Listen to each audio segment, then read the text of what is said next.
Welcome to The Explainer. Today, we are diving into some really huge ideas from the 20th century philosopher Michel Foucault. We're going to explore how power isn't just about, force. It's about something way more subtle. Who gets to decide what's true, what's normal, and even what's sane? So let's just jump right in with a question that really gets to the core of what Foucault was all about. Is it possible that the world we've built, this super rational, super productive world, has, in some fundamental way, gone a little bit mad? And maybe a philosopher's job isn't just to ask about the meaning of life, but to figure out how we get back to sanity. If you've seen the movie, you know exactly what I'm talking about. The hero, McMurphy, he seems like the only sane one in the room, but he's stuck inside a psychiatric hospital where the rules and the systems, they're the real madness.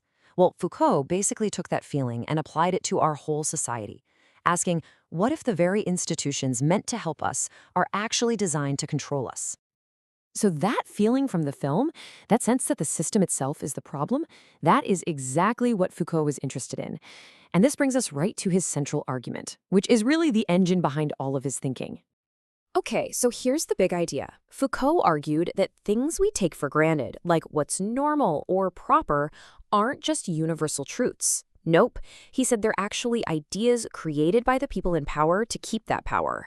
And institutions like schools, hospitals, prisons, they become the tools used to enforce those ideas, to quietly push out anyone who doesn't quite fit the mold. So you might be wondering, how in the world did he come up with such a radical idea? Well, he did what historians do. He dug into the past. And his most famous case study was looking at how society has dealt with the idea of madness over time. So Foucault looks back at history and sees this really strange pattern. During what he calls the classical age, if you were considered useless, whether you were mentally ill or just unemployed or old, you were all just lumped together. Then, right around 1800, things changed. The mentally ill were separated, but they were seen as moral failures who needed to be corrected. And then another shift. Suddenly, they weren't moral outcasts anymore. They were scientific subjects, objects for doctors to study. Now, Foucault had a specific word for these massive shifts in how we see the world. He called it an episteme.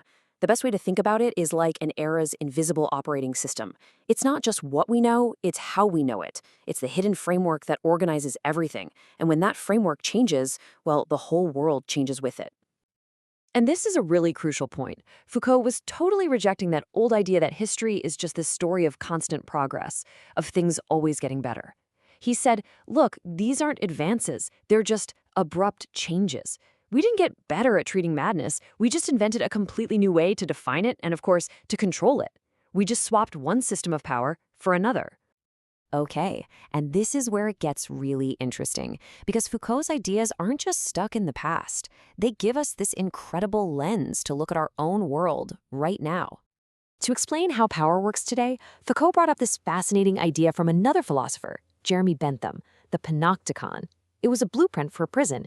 In the middle, there's a guard tower, and all the cells are arranged around it.